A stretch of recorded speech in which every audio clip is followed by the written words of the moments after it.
이런 구닥다리 상자 당장 내다 버려라. 어디 내 칠순 잔치 분위기를 다 망치려고 들어? 시어머니 김선영이 제가 밤잠 설쳐가며 준비한 자개함을 하객들 앞에서 내팽개쳤습니다. 그러더니 옆에 선 내연녀 신유리의 손을 꼭 잡고는 보란듯이 웃으며 소리치더군요. 다들 똑똑히 보세요. 대형 병원 원장인 우리 유리 양이 진짜 내 며느리감이지. 남편 강태호 역시 제 가슴에 이혼 서류를 툭 던지며 차가운 눈빛으로 쏘아붙였습니다. 배경도 없는 조강지처는 이제 우리 집안 수준에 안 맞아. 제발 눈치껏 좀 꺼져주지 그래. 하객들의 비웃음 소리 속에서 저는 구겨진 이혼 서류를 꽉 움켜쥐었습니다. 하지만 이들은 꿈에도 몰랐을 겁니다. 자신들이 오늘 내다버린 게 단순한 며느리가 아니라는 사실을요.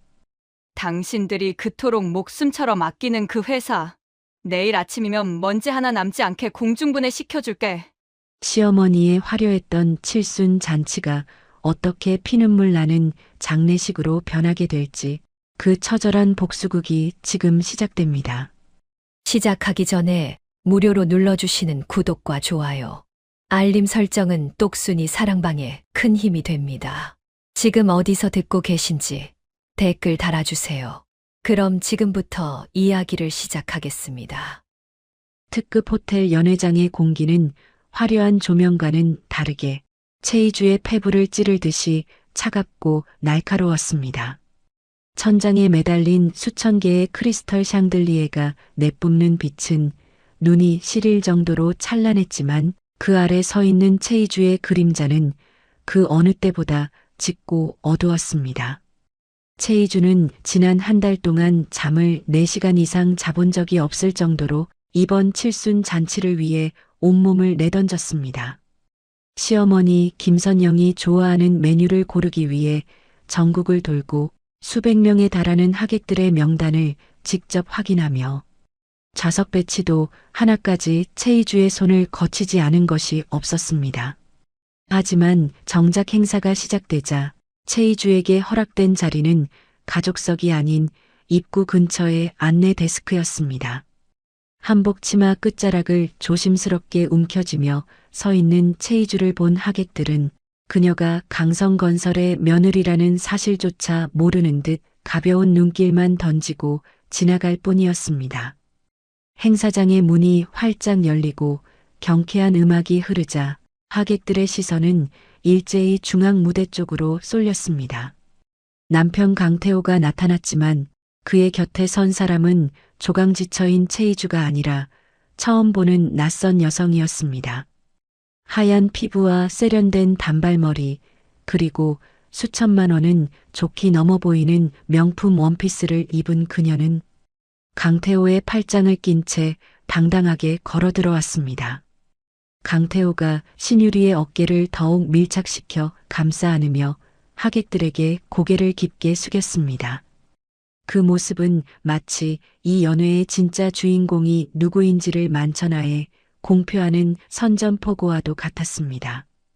체이주는 멀리서 그 모습을 지켜보며 숨이 턱 막히는 기분을 느꼈습니다. 자신이 고른 꽃장식과 자신이 예약한 음악 속에서 남편은 다른 여자를 주인공으로 만들고 있었습니다. 체이주가 떨리는 다리를 간신히 지탱하며 가족석 근처로 다가가자 시어머니 김선영이 눈살을 찌푸렸습니다.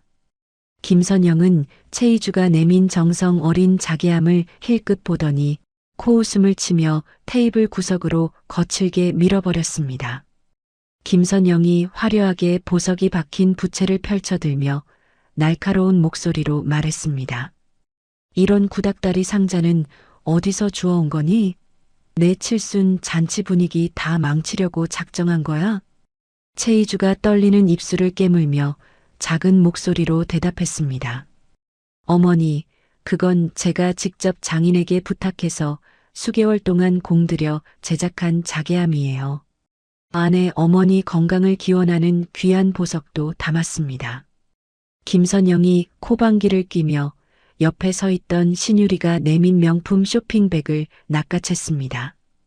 됐고 우리 유리 양이 가져온 이 다이아몬드 목걸이 좀 봐라. 역시 배운 애들은 보는 눈부터가 다르다니까. 이런 게 진짜 선물이지. 신유리가 김선영의 어깨를 친근하게 주무르며 상냥한 목소리로 거들었습니다. 어머니, 마음에 드신다니 정말 다행이에요. 어머니의 우아한 기품에는 이 정도는 돼야 어울리죠. 제가 외국 학회 나갔을 때 어머니 생각나서 특별히 공수해 온 거예요. 강태호가 흐뭇한 표정으로 신유리의 손등을 어루만지며 채이주를 향해 턱짓을 했습니다. 채이주, 넌 거기 서 있지 말고 가서 손님들 와인이나 더 챙겨라. 눈치 없게 가족들 즐거운 시간에 끼어들지 말고 저쪽 구석으로 가서 일 좀 해. 채이주는 가슴속에서 무언가 툭 하고 끊어지는 소리를 들은 것만 같았습니다. 자신이 지난 10년간 강성건설의 꾸준히 일을 도맡으며 지켜온 자리가 단 한 명의 외부인에 의해 무참히 짓밟히고 있었습니다. 행사가 무르익자 강태호는 아예 마이크를 잡고 단상 위로 올라가 장례를 정돈했습니다. 그의 곁에는 여전히 신유리가 꽃처럼 화사하게 웃으며 서 있었습니다. 강태호가 자신감 넘치는 목소리로 하객들을 향해 마이크를 잡고 외쳤습니다. 여러분, 오늘 이 자리를 빌려 강성건설의 새로운 도약을 선포하고자 합니다. 우리 회사는 신유리 원장이 운영하는 대형 의료재단과 전략적인 합병을 진행하기로 했습니다. 장내에서 박수가 터져 나오자 강태호는 더욱 기세등등하게 말을 이어갔습니다. 그리고 여기 있는 신유리 양은 앞으로 강성건설의 새로운 안주인이 되어 저와 함께 미래를 그려갈 소중한 동반자입니다. 다들 축하해 주십시오. 채이주는 자신의 귀를 의심했습니다. 수백 명의 하객 앞에서 남편이 대놓고 불륜을 공식화하고 있었습니다. 주변에서는 수군거리는 소리가 들렸고 사람들의 시선은 가시가 되어 채이주의 몸에 박혔습니다. 망연자실하게 서 있는 채이주에게 강태호가 성큼성큼 다가오더니 안주머니에서 서류 한 뭉치를 꺼냈습니다. 그는 채이주의 가슴에 서류를 툭 던지며 차가운 눈빛으로 쏘아붙였습니다. 이미 서명 다 해놨으니까 너도 도장 찍고 내일 바로 이 집에서 나가라. 무능하고 배경도 없는 조강지처는 이제 우리 집안 수준에 안 맞아. 채이주가 부들부들 떨리는 손으로 이혼 서류와 위자료 포기 각서를 집어들었습니다. 강태호, 당신 지금 미친 거야? 어떻게 사람들 많은 곳에서 이럴 수가 있어? 내가 이 회사를 위해서, 당신 식구들을 위해서 어떻게 살았는데 어떻게 이래? 강태호가 넥타이를 거칠게 풀며 비웃음을 날렸습니다. 미친 건 10년 동안 네가 우리 집 브레인이라도 된 양 착각하고 산 너지. 넌 그냥 일 잘하는 머슴 그 이상도 이하도 아니었어. 이젠 유능한 파트너가 필요해. 신유리가 조용히 다가와 채이주의 귓가에 입술을 바짝 대고 비릿한 향수 냄새를 풍기며 속삭였습니다. 채이주 씨, 나 지금 태호 씨 아이 가졌어요. 이미 내 뱃속에 강성건설 후계자가 자라고 있다고요. 어머니가 이미 지분도 나한테 넘겨주시기로 약속하셨어요. 신유리가 가방에서 초음파 사진을 꺼내 채이주의 손바닥에 억지로 쥐어주며 말했습니다. 그러니까 꼴사납게 버티지 말고 몸값 조금이라도 쳐줄 때 조용히 꺼져주는 게 서로 좋지 않겠어요? 자식도 못 낳는 여자가 어디서 안주인 행세를 하려고 들어. 채이주는 사진 속의 작은 점을 보며 구역질이 올라오는 것을 느꼈습니다. 시어머니 김선영 역시 이 상황이 즐거운 듯 와인 잔을 높이 들며 신유리와 건배를 나누고 있었습니다. 김선영이 비틀거리는 채이주의 앞을 가로막으며 독서를 쏟아냈습니다. 내 친정 부모가 남긴 그 땅, 지금 우리 강성건설 신규 사업 담보로 묶여 있는 거 알지? 그거 우리가 마음만 먹으면 한순간에 공중분해시킬 수 있어. 김선영이 최희주의 한복 소매를 잡아당기며 험악한 표정으로 덧붙였습니다. 순순히 이혼 서류에 도장 안 찍으면 그 땅 공매로 넘겨서 너희 부모님 무덤까지 싹 다 밀어버릴 줄 알아라. 어디 근본도 없는 게 우리 집안 재산을 탐내려고 들어. 최희주는 온몸의 피가 차갑게 식는 기분이었습니다. 시댁 식구들은 최희주의 헌신뿐만 아니라 그녀가 목숨보다 소중히 여기는 부모님의 마지막 유산까지 탐내고 있었습니다. 그들은 처음부터 최희주를 가족으로 생각한 적이 없었습니다.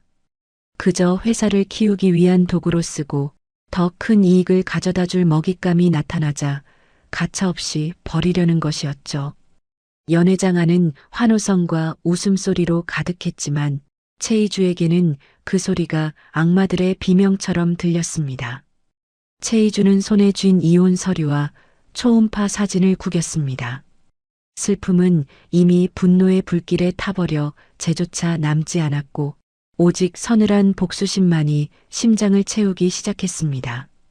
최희주는 뒤돌아보지 않고 연회장을 빠져나와 호텔 로비로 향했습니다. 로비 밖에는 기다렸다는 듯 장대비가 쏟아지고 있었습니다.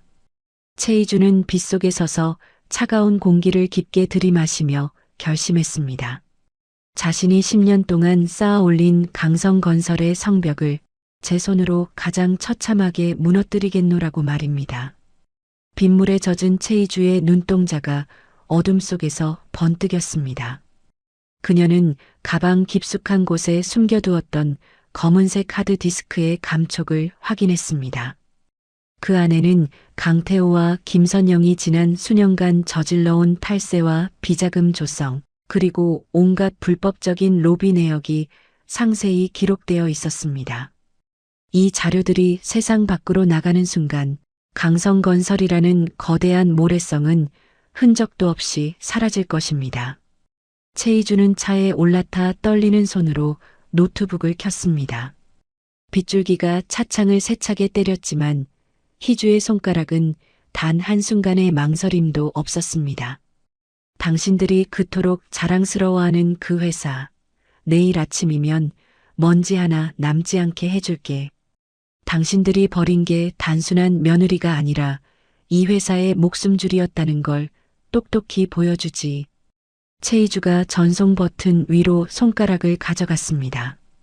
금융감독원과 주요 일간지, 사회부 기자들에게 예약 전송을 마친 최희주의 입가에 처음으로 서늘한 미소가 번졌습니다. 그녀의 눈앞에는 이미 무너져 내리는 강성건설의 잔해와 절규하는 시댁 식구들의 모습이 그려지고 있었습니다. 강성건설의 화려한 칠순 잔치는 이제 곧 그들의 장례식으로 변할 준비를 마쳤습니다. 최희주는 가속 페달을 밟으며 어두운 빗속으로 사라졌습니다. 그녀의 복수는 이제 막 시작되었고 내일 아침 태양은 시댁 식구들에게 가장 잔혹한 빛을 비출 것입니다.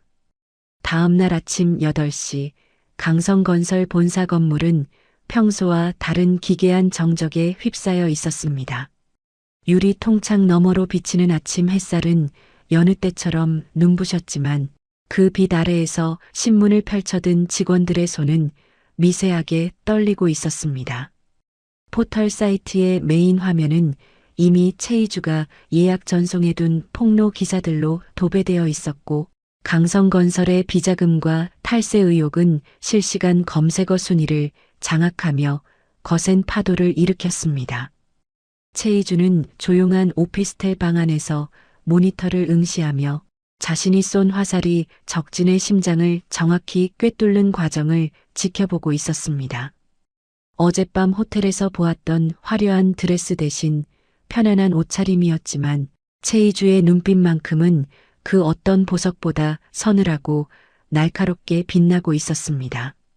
최희주는 서류 가방에서 지난밤 미리 준비해둔 법정 문건들을 꺼내 들었습니다. 그것은 강성건설이 최희주의 친정 부모님 땅을 담보로 잡을 때 최이주가 법무팀장의 권한을 교묘히 이용해 삽입해둔 특별 조항이 담긴 계약서였습니다. 최이주가 서류를 스캔하며 곁에 있던 담당 변호사에게 침착하게 말했습니다. 대표이사의 도덕적 해이로 기업 가치가 훼손될 경우 담보 제공자는 즉시 계약을 해지할 수 있다는 조항입니다. 지금 바로 효력 발생 통보하세요. 변호사가 서류를 받아들며 안경을 고쳐 쓰고 고개를 끄덕였습니다. 최이주 씨가 미리 손을 써두신 덕분에 이 땅은 강성건설의 파산과 상관없이 안전하게 회수될 겁니다. 상대 측에서 소송을 걸어와도 이미 법적으로 완벽하게 방어막을 쳐두셨네요. 최이주는 창밖의 한강을 바라보며 무거운 한숨을 내뱉었지만 그 입가에는 승자의 미소가 희미하게 번지고 있었습니다. 그 시각 강태호는 침실에서 쏟아지는 전화벨 소리에 정신없이 잠에서 깨어났습니다. 휴대폰 화면에 뜬 주가 급락과 압수수색 예정이라는 메시지를 본 강태호의 안색이 흑빛으로 변했습니다. 강태호는 떨리는 손으로 최이주에게 전화를 걸었지만 돌아오는 것은 차가운 기계음과 연락이 닿지 않는다는 안내 멘트뿐이었습니다. 강태호가 침대 옆 협탁에 놓인 비싼 화장품 병을 벽으로 집어 던지며 소리를 질렀습니다. 이 독한 년이 감히 내 뒤통수를 쳐? 최이주, 너 잡히기만 해봐. 그냥 안 둬. 옆에서 자고 있던 신유리가 요란한 소리에 부스스한 모습으로 일어나며 인상을 찌푸렸습니다. 신유리가 헝클어진 머리를 쓸어넘기며 짜증 섞인 목소리로 물었습니다. 아침부터 왜 이렇게 소란이야? 태호 씨, 무슨 일 있어? 사람 잠도 못 자게. 강태호가 머리를 쥐어뜯으며 휴대폰을 신유리의 코앞으로 들이밀었습니다. 지금 우리 회사 주식 다 박살났어. 네가 말한 그 병원 자금줄도 위험해질지 모른다고. 신유리는 강태호의 말에 잠이 확 깨는 듯 눈을 크게 뜨고 단숨에 휴대폰을 뺏어들었습니다. 신유리가 침대 시트를 움켜쥐며 날카롭고 히스테릭한 목소리로 따져 물었습니다. 무슨 소리야? 우리 병원 확장 자금 지원해주기로 했잖아. 강성건설이 망하면 내 병원은 어떻게 되는 건데? 태호 씨가 책임진다고 했잖아. 강태호는 신유리의 다급한 추궁에 대답도 하지 못한 채 거실로 뛰쳐나갔습니다. 거실에서는 어머니 김선영이 이미 TV 앞에서 넋이 나간 표정으로 뉴스를 보고 있었습니다. 김선영은 손에 든 찻잔이 바들바들 떨리는 줄도 모른 채 화면 속 강성건설 로고를 쳐다봤습니다. 김선영이 찻잔을 바닥에 떨어뜨려 깨뜨리며 덜덜 떨리는 목소리로 중얼거렸습니다. 이게 다 무슨 일이라니. 그 순하던 희주가 어떻게 이런 짓을. 우리 회사가 왜 압수수색을 당해? 최이주는 강성건설의 핵심 협력업체 대표들에게 전화를 돌리기 시작했습니다. 최이주는 지난 10년 동안 그들과 쌓아온 신뢰를 바탕으로 강태호가 저질러온 공금 횡령과 신유리 병원의 부실 실태를 낱낱이 공개했습니다. 최이주가 수화기를 고쳐 잡으며 낮은 목소리로 단호하게 말했습니다. 김 사장님, 강 상무가 신 원장 병원 빚 갚아주려고 사장님들 드릴 대금을 몰래 빼돌렸습니다. 더 늦기 전에 채권 확보하시고 강성건설과의 모든 거래를 정지하세요. 전화를 받은 협력업체 사장이 목소리를 높이며 책상을 내리치는 소리가 들렸습니다. 아니, 최 팀장님, 그게 정말입니까? 강 상무 그 자식이 우리 고열을 짜내서 상간녀 빚을 갚았다고요? 내가 그 인간을 믿고 어제 칠순 잔치까지 가서 축하해줬는데 이게 웬 날벼락입니까? 최이주가 차갑게 식은 커피를 한 모금 마시며 무표정하게 대답했습니다. 증거 자료는 이미 사장님 개인 메일로 보냈습니다. 현명한 판단하시길 믿습니다. 강태호는 급한 대로 신유리의 병원 인맥을 동원해 자금을 융통하려 했습니다. 하지만 신유리의 병원은 이미 수차례의 의료사고와 방만한 경영으로 인해 겉만 번지르르 할 뿐 속은 썩어 문드러진 압류 직전의 상태였습니다. 강태호가 병원 회계 장부를 검토하다가 서류 뭉치를 바닥에 내동댕이 치며 비명을 질렀습니다. 신유리, 너 나 속였어? 내 병원 빚이 왜 이 모양이야? 이게 무슨 병원 원장이야. 그냥 사채업자들 먹잇감이지. 쫄딱 망해가는 병원이었잖아. 신유리가 팔짱을 낀 채 차가운 표정으로 강태호를 쳐다보며 비웃음을 섞어 쏘아붙였습니다. 그러는 태호 씨는 강성건설 상무라더니 와이프 하나 통제 못해서 회사 이 꼴 만들어? 나 원망할 시간에 가서 최이주 바짓가랑이라도 붙잡고 빌기나 해. 두 사람 사이에 달콤했던 분위기는 온데간데 없고 서로를 뜯어먹으려는 굶주린 짐승들의 으르렁거림만 방안을 가득 채웠습니다. 오후가 되자 강성건설 본사 로비는 분노한 주주들과 협력업체 직원들로 아수라장이 되었습니다. 김선영은 사태를 파악하기 위해 희주 명의로 가입된 고액 적금과 보험을 해지하려 은행을 찾았습니다. 김선영이 은행 창구 직원에게 신분증을 내밀며 고압적인 자세로 소리쳤습니다. 이거 우리 며느리 이름으로 된 건데 내가 시어머니니까 당장 해지해서 현금으로 줘. 급한 일이니까 토 달지 말고 빨리 처리하란 말이야. 창구 직원이 컴퓨터 화면을 한참 들여다보더니 난처한 표정으로 고개를 저었습니다. 고객님, 죄송하지만 이 계좌들은 어제 저녁에 이미 예금주 본인에 의해 지급 정지 신청이 되었습니다. 현재로서는 그 누구도 인출이나 해지가 불가능하며 경찰 조사 결과가 나올 때까지 묶여 있습니다. 김선영이 은행 창구를 손바닥으로 쾅쾅 내리치며 주변 사람들이 다 쳐다보게 악을 썼습니다. 뭐라고? 그럴 리가 없어. 그 계좌 내 돈이나 다름없는 거라고. 당장 지점장 불러와. 한편 최이주는 강성건설이 마지막 희망을 걸고 있던 블루시티 프로젝트의 설계도를 펼쳤습니다. 그 프로젝트의 핵심 기술은 최이주가 로펌 시절 인맥을 통해 직접 특허를 등록해둔 것이었습니다. 하지만 특허권의 주인은 강성건설이 아니라 최이주가 설립한 개인 법인이었습니다. 최이주가 특허청 공문을 확인하며 조용히 혼잣말을 내뱉었습니다. 당신들이 내 능력을 우습게 본 대가는 아주 비쌀 거야.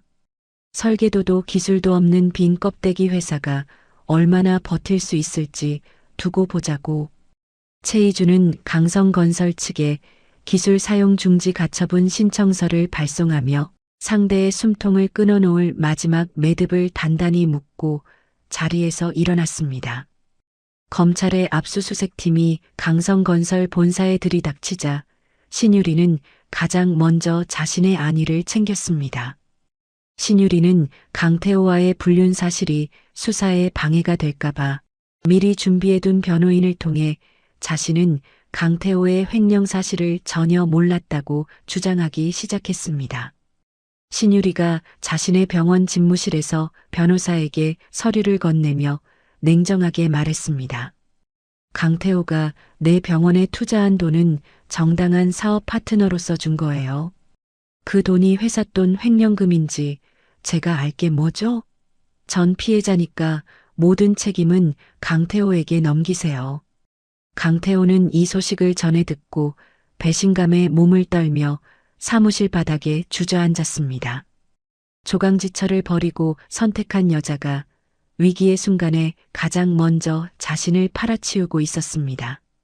날이 어두워질 무렵 강성건설의 주가는 하한가 잔량이 수백만 주가 쌓인 채 장을 마감했습니다. 김선영은 집으로 돌아오는 길에 대문 앞에 붙은 압류 통지서들을 보며 실신하듯 쓰러졌습니다. 최이주는 어둠이 내린 강변에 차를 세우고 멀리 보이는 강성건설 건물의 불빛을 지켜보았습니다. 어제까지만 해도 세상을 다 가진 듯 기세등등했던 그들의 왕국이 단 하루 만에 모래성처럼 무너져 내리고 있었습니다. 최이주가 운전대를 잡은 손에 힘을 주며 서늘한 눈빛으로 중얼거렸습니다. 이제 시작이야. 당신들이 뺏으려 했던 내 부모님의 땅 위에서 당신들이 어떻게 무너지는지 끝까지 지켜봐 줄게. 용서는 죽어서나 빌어. 그때 최이주의 휴대폰으로 모르는 번호의 메시지 하나가 도착했습니다. 강성건설의 부실 채권 매집을 시작했습니다. 약속대로 당신의 편에 서겠습니다. 메시지를 보낸 주인공은 블랙홀딩스의 권도윤 대표였습니다. 최이주의 눈앞에 15년 전 자신의 아버지를 구해달라며 울먹이던 어린 청년의 얼굴이 스쳐 지나갔습니다. 권도윤의 자금력이 강성건설의 목줄을 죄기 시작했다는 사실을 알게 된 최이주는 비로소 길었던 하루의 피로를 씻어내듯 깊은 한숨을 내쉬며 차의 시동을 켰습니다. 사상누각처럼 위태롭던 시댁의 왕국은 이제 거대한 자본의 소용돌이 속으로 빨려 들어갈 준비를 마쳤습니다. 태풍은 이제 막 상륙했을 뿐이고 시댁 식구들에게 남은 것은 처절한 몰락뿐이었습니다. 강성건설 본사 대강당의 공기는 숨이 막힐 듯한 긴장감으로 가득 차 있었습니다. 일주일이라는 짧은 시간 동안 강성건설 오너 일가에게는 단두대 아래에서 목이 조여오는 것 같은 극한의 공포가 몰아쳤습니다. 임시 주주총회가 열린 행사장 내부는 성난 주주들의 거친 고함과 기자들의 카메라 셔터 소리가 뒤섞여 마치 금방이라도 폭발할 것 같은 화약고 같았습니다. 강태호는 며칠 밤을 꼬박 지새운 듯 벌겋게 충혈된 눈을 가리기 위해 애써 고개를 숙인 채 자리에 앉아 있었지만 책상 밑으로 숨긴 손은 멈추지 않고 파르르 떨리고 있었습니다. 그의 옆에 앉은 김선영은 여전히 화려한 진주 목걸이를 걸치고 있었지만 초조한 듯 연신 실크 손수건으로 이마에 식은 땀을 닦아내며 주변 눈치를 살폈습니다.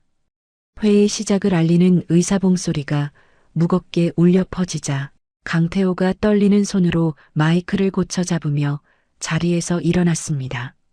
강태호는 장내를 진정시키려는 듯 헛기침을 몇 번 내뱉더니 억지로 비장한 표정을 지어 보이며 갈라진 목소리로 입을 열었습니다. 주주 여러분, 최근 우리 회사를 둘러싼 악의적인 소문은 모두 근거 없는 모함입니다.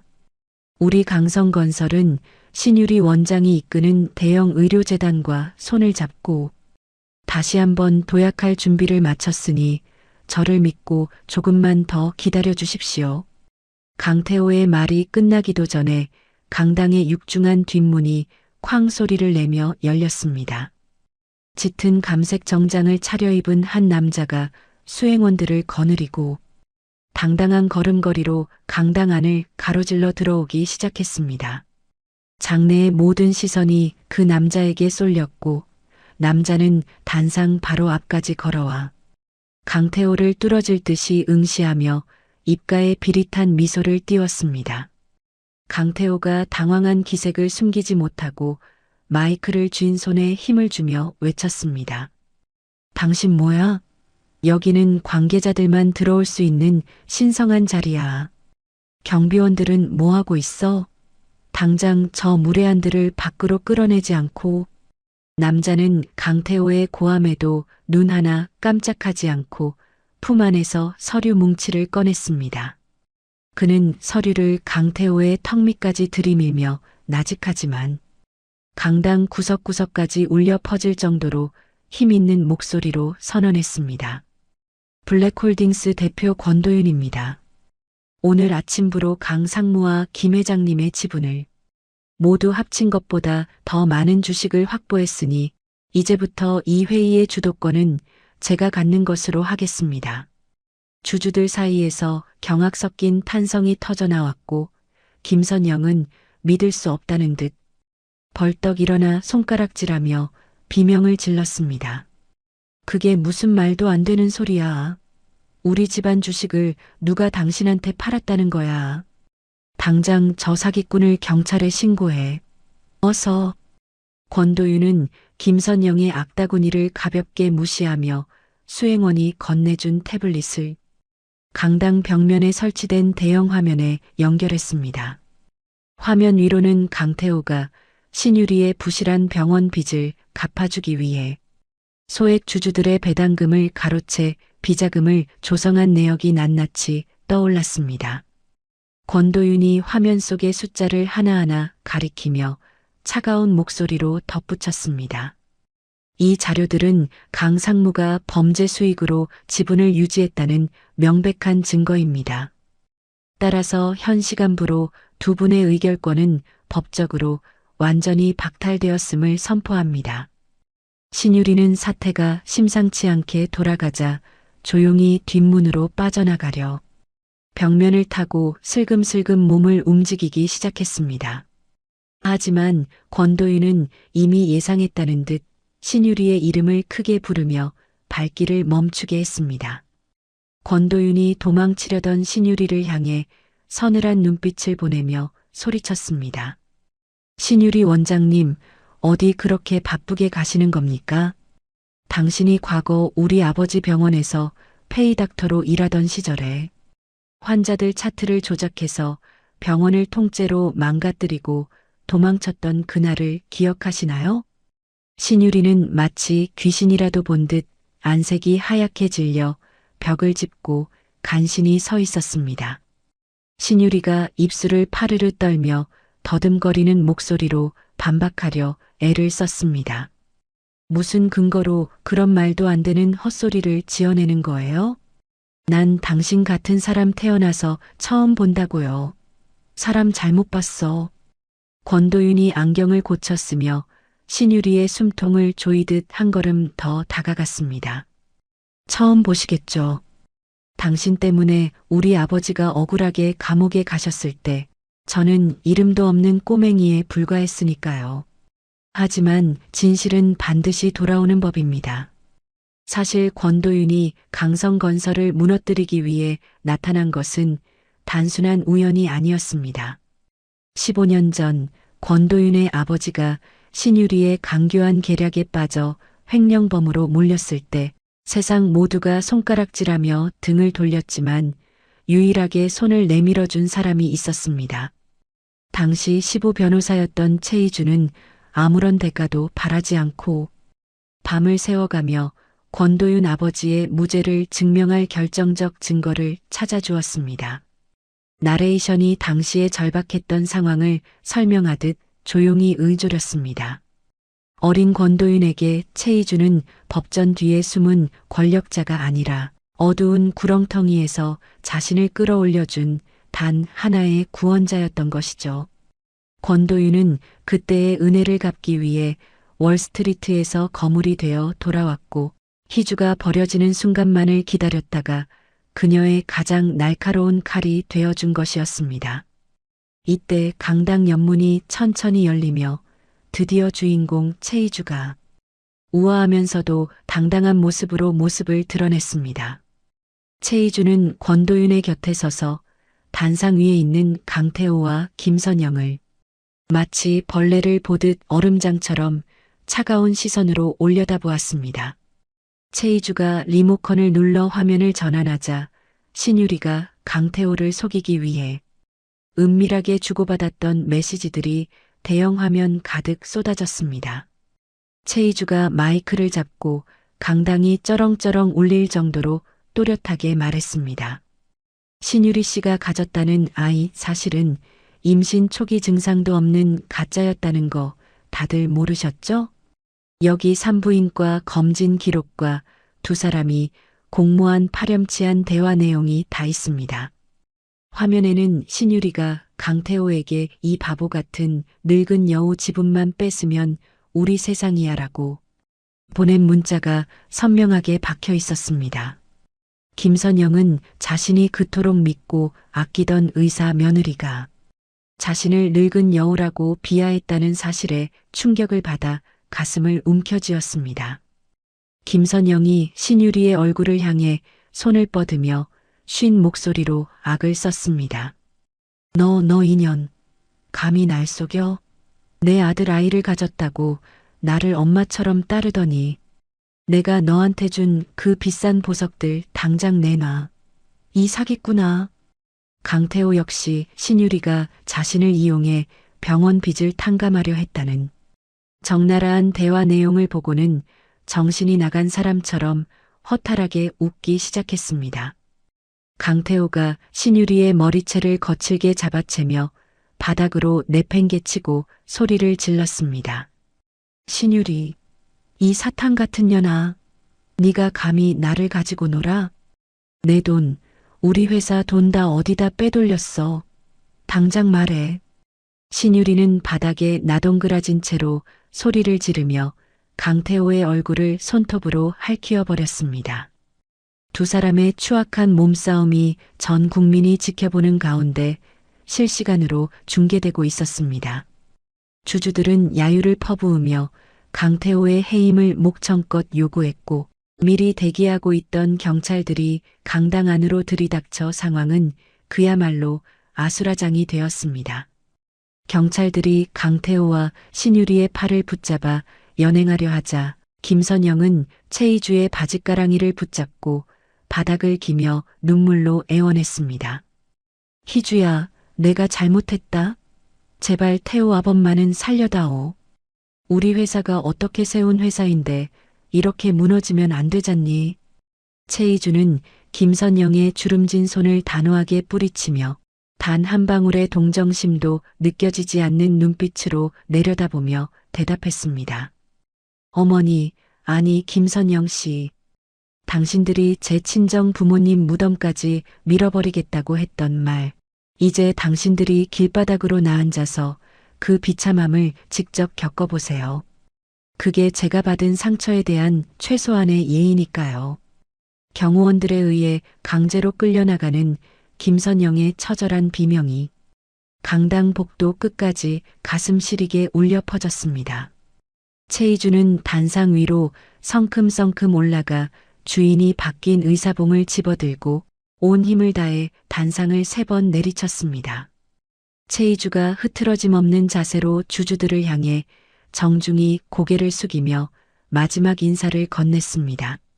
현 시간부로 강성건설 경영진 전원을 해임하고 회사의 자산 매각 및 청산 절차를 시작하겠습니다. 피해를 보신 주주분들께는 블랙홀딩스와 협력하여 최대한의 보상을 약속드립니다. 그 순간 보건복지부 조사관들이 들어와 신유리에게 의료법 위반에 따른 의사 면허 정지 통지서를 전달했습니다.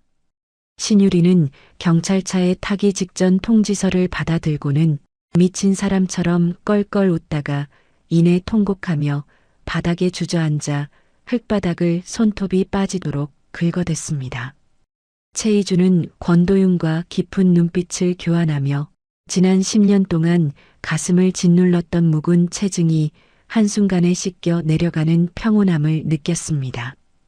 비로소 판도는 완벽하게 뒤집혔고 시댁 식구들의 화려했던 왕국은 차가운 아침 안개처럼 허망하게 사라지고 있었습니다. 폭풍우가 한바탕 휩쓸고 지나간 자리에는 언제 그랬냐는 듯 고요한 정적이 찾아왔지만 최이주의 삶은 이전과는 전혀 다른 속도로 요동치기 시작했습니다. 강성건설을 무너뜨린 주역이 최이주라는 사실이 업계에 파다하게 퍼지는 동안 최이주는 시댁이라는 감옥에서 완전히 벗어나 권도윤이 마련해준 블랙홀딩스의 개인 집무실에 머물렀습니다. 통유리창 너머로 내려다 보이는 서울의 전경은 평소보다 훨씬 넓고 자유로워 보였고 최이주는 책상 위에 놓인 전략고문 임명장을 가만히 손끝으로 훑으며 낯선 해방감을 만끽했습니다. 지난 10년 동안은 상상조차 할 수 없었던 평온함이 찾아왔지만 그녀의 머릿속은 다음 복수를 위한 치밀한 계산으로 여전히 바쁘게 움직이고 있었습니다. 그때 권도윤이 따뜻한 김이 모락모락 피어오르는 찻잔 2개를 들고 집무실 문을 조심스럽게 열며 들어왔습니다. 권도윤이 찻잔 하나를 최이주의 앞에 내려놓으며 부드러운 목소리로 말을 건넸습니다. 최이주 씨, 이제 이곳이 당신의 새로운 시작점이자 든든한 요새가 될 겁니다. 강성건설을 무너뜨리는 것을 넘어 당신의 진짜 실력을 세상에 증명할 차례가 온 것이죠.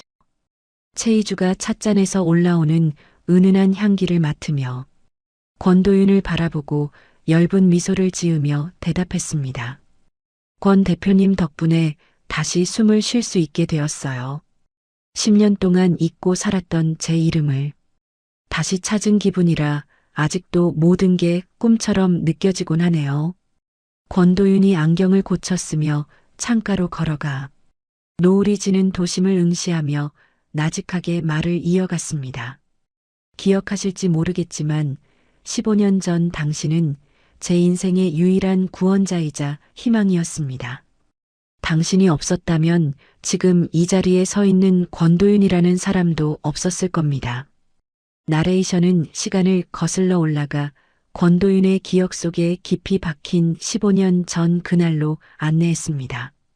당시 시부 변호사였던 최이주는 초췌한 행색으로 법원 복도 차가운 의자에 앉아 울고 있던 어린 권도윤을 우연히 발견하고 먼저 다가가 손을 내밀었습니다. 권도윤의 아버지는 믿었던 동업자의 강교한 계략에 휘말려 거액의 횡령범으로 몰려 구속된 상태였고 돈도 백도 없는 가난한 고등학생에게 법은 너무나도 차갑고 높은 장벽이었습니다. 최이주는 퇴근 시간도 잊은 채 산더미처럼 쌓인 먼지 낀 서류 더미 속에서 며칠 밤을 지새우며 상대방이 교묘하게 조작해둔 회계장부의 허점을 찾아내어 결국 아버지의 무죄를 받아냈습니다. 어린 권도윤에게 최이주는 단순히 법을 다루는 전문가가 아니라 어둠 속에서 자신을 끌어올려준 단 하나의 구원자이자 진짜 어른이었던 것입니다.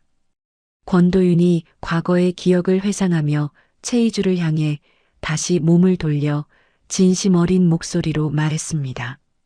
그때 당신이 제 아버지의 억울함을 풀어주지 않았다면 우리 가족은 아마 공중분해되었을 겁니다. 그러니 제 도움을 미안해하지 마시고 이 기회와 자본을 마음껏 이용해 주셨으면 합니다. 최이주는 권도윤의 진심이 담긴 눈빛을 마주하며 가슴 한구석이 뭉클해지는 것을 느꼈습니다. 최이주가 서류 가방에서 강성건설의 핵심 자산을 분석한 보고서를 꺼내 책상 위에 펼치며 단호하게 말했습니다. 고마워요. 그럼 저도 제 방식대로 이 호의에 보답하도록 할게요. 강성건설의 껍데기는 버리고 알맹이만 골라내어 제가 꿈꾸던 진짜 회사를 세울 계획입니다. 두 사람은 밤이 깊어가는 줄도 모르고 강성건설의 기술력과 우수한 인재들을 흡수하기 위한 이른바 트로이 목마 작전을 구체화하며 전략회의에 온 힘을 쏟아부었습니다. 한편 그 시각 화려한 상무실을 잃고 사채업자들에게 쫓기던 강태호는 곰팡이 냄새가 진동하는 허름한 고시원 방에서 컵라면 하나로 끼니를 때우며 신유리에게 전화를 걸었습니다. 강태호가 퉁퉁 부은 눈으로 연신 창밖의 기척을 살피며 다급한 목소리로 수화기에 대고 속삭였습니다. 유리야, 나 지금 정말 미칠 것 같아. 사채업자들이 벌써 고시원 앞까지 들이닥친 것 같단 말이야. 내 병원에 잠시만 숨겨주면 안 돼? 우리 사이가 어떤 사이인데 이렇게 나 몰라라 해. 수화기 너머로 들려오는 신유리의 목소리는 평소의 우아함은 온데간데 없이 얼음장처럼 차가웠습니다. 신유리가 가방에 짐을 챙기는 듯한 다급한 부스럭 소리를 내며 날카롭게 대답했습니다. 강태호 씨, 지금 상황 파악이 안 돼? 내 병원은 벌써 압류 딱지가 붙어서 나도 쫓겨나게 생겼어. 당신 같은 무능한 남자 만나서 내 커리어까지 종치게 생겼는데 어디서 염치 없이 전화를 해? 신유리는 강태호의 전화를 신경질적으로 끊어버리고 어두운 오피스텔 방 안에서 위조 여권을 만들어준다는 브로커와 은밀히 접촉했습니다. 신유리가 탁자 위에 마지막 남은 비상금 뭉치를 밀어넣으며 불안한 눈빛으로 브로커를 다그쳤습니다. 이 돈이면 확실한 거 맞죠? 내일 당장 비행기 탈 수 있게 서류 완벽하게 준비해놔요. 조금이라도 문제 생기면 당신들도 무사하지 못할 줄 알라고요. 알겠어요? 검은 모자를 눌러 쓴 브로커가 돈다발을 세어보며 비릿한 웃음을 지으며 대답했습니다. 걱정 마십시오, 원장님. 저희가 이 바닥에서 하루 이틀 일한 사람들도 아니고 내일 아침이면 당신은 이 나라에 없는 사람이 되어 있을 테니까요. 하지만 신유리는 전혀 모르고 있었습니다. 그 브로커들은 이미 최이주의 지시를 받은 조력자들이었고 그녀가 건넨 마지막 희망은 사실 그녀를 스스로 파멸의 구렁텅이로 이끌 거대한 함정이었습니다. 다음 날 아침 최이주는 강성건설이 마지막까지 생명줄처럼 매달리고 있던 신도시 프로젝트의 입찰권을 따내기 위해 HJ 솔루션이라는 법인을 정식으로 등록했습니다. 최이주가 구청 법무사 사무실을 나오며 새롭게 발급된 사업자 등록증의 빳빳한 촉감을 손끝으로 느끼며 햇빛에 비추어 보고 조용히 혼잣말을 내뱉었습니다. 최이주, 이제부터가 진짜 승부야. 넌 더 이상 누군가의 소모품도 이름 없는 그림자도 아니야. 그때 멀리서 초라하기 그지없는 행색의 김선영이 최이주를 발견하고 숨을 헐떡이며 달려왔습니다. 김선영은 예전에 기세등등하던 위엄은 흔적도 없이 사라진 채 헝클어진 머리에 낡은 외투를 걸치고 최이주의 앞을 가로막으며 바닥에 넙죽 엎드렸습니다. 김선영이 최이주의 구두 끝을 붙잡으며 눈물 범벅이 된 목소리로 비굴하게 애원했습니다. 희주야, 내 새끼 희주야. 내가 정말 죽을 죄를 지었다. 노망이 나서 그랬던 거니 제발 한 번만 받아오. 그 친정 땅 담보 잡은 거 그것만이라도 풀어주면 안 되겠니? 그거 없으면 우리 아들 길바닥에서 굶어 죽는다. 최이주가 김선영의 더러워진 손을 차갑게 뿌리치며 한 걸음 뒤로 물러나 단호한 어조로 말했습니다. 김선영 씨, 제 부모님 유산인 땅을 담보로 잡고 무덤까지 밀어버리겠다고 호언장담하실 땐 언제고 이제 와서 엄마 행세를 하시는 건가요? 전 더 이상 당신의 일꾼도 며느리도 아닙니다. 김선영이 시멘트 바닥을 손바닥으로 치며 통곡했지만 최이주는 눈길 한 번 주지 않고 미리 대기하고 있던 권도윤의 차에 올라타 매몰차게 그 자리를 떠났습니다. 차 안에서 권도윤이 최이주의 가늘게 떨리는 손을 살며시 덮어주며 다정한 목소리로 위로했습니다. 정말 잘하셨습니다. 그들은 당신의 눈물이나 자비를 볼 자격조차 없는 사람들입니다. 이제 HJ 솔루션의 당당한 대표로서 당신이 꿈꾸던 세상을 멋지게 만들어 가시면 됩니다. 최이주는 권도윤의 따뜻한 손길에 참아왔던 감정이 울컥 치밀어 올랐지만 이내 눈물을 닦아내고 강인한 눈빛으로 차창 밖 도로를 응시했습니다. 최이주는 HJ 솔루션이 추진할 첫 번째 프로젝트인 치유의 도시 설계도를 가슴에 꼭 품었습니다. 그것은 강성건설이 그토록 탐냈던 기술이었지만 이제는 최이주의 이름으로 세상을 밝힐 가장 찬란하고 아름다운 빛이 될 모든 준비를 마친 상태였습니다. 나레이션은 HJ 솔루션 사무실의 불빛이 밤늦도록 꺼지지 않는 활기찬 풍경을 비추며 절망의 끝에서 피어난 복수의 꽃이 얼마나 단단하고 향기로운지를 보여주었습니다. 최이주는 권도윤과 함께 수많은 서류 더미 속에서 새로운 미래를 설계하며 과거의 상처를 하나둘씩 깨끗이 씻어내고 있었습니다. 반면 가짜 여권을 들고 해외 도피를 꿈꾸며 공항으로 향하던 신유리와 지하고시원 방에서 사채업자의 발소리에 떨고 있던 강태호의 머리 위로는 이제 곧 몰아칠 거대한 법의 심판이라는 시커먼 먹구름이 아주 낮게 깔리고 있었습니다.